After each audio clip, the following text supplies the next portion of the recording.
সকালবেলায় ঘুম থেকে উঠেই নিজেরা 1 কাপ করে লিকার চা খেয়ে ছেলের জন্য কুকারে একটু ভাত বসিয়ে দিলাম। একটু ঘি ভাত ডিমের পোচ করে ওকে খেতে দেবো আর কি। আজকে 10টা থেকে ক্লাস।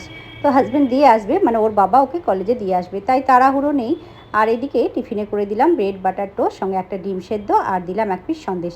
আর এই দেখো মিষ্টি কুমড়োটা শ্বশুরবাড়ি থেকে এনেছিলাম, তো আমি কাটতে পারছিলাম না, হাজব্যান্ডকে বললাম তুমি কেটে দাও।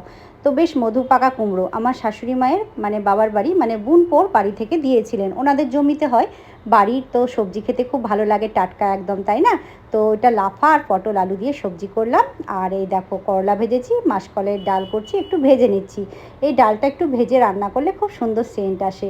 আর এদিকে আজকে ডিমের কারি করছি। প্রত্যেক দিন মাছ খেতে ভালো লাগে না বন্ধুরা, তাই ভাবলাম আজকে ডিম করি। আর দেখো ডালটা হয়ে গেছে, শুকনো লঙ্কা তেজপাতা পাঁচফোড়ন দিয়ে করেছিলাম। এ দেখো ভাতের থালি সাজিয়ে দিয়েছি হাজব্যান্ডকে, ও তো খেয়ে ডিউটি চলে যাবে। তো চলো সকলকে জানাই শুভ দুপুরের শুভেচ্ছা। সবাই ভালো থেকো, সুস্থ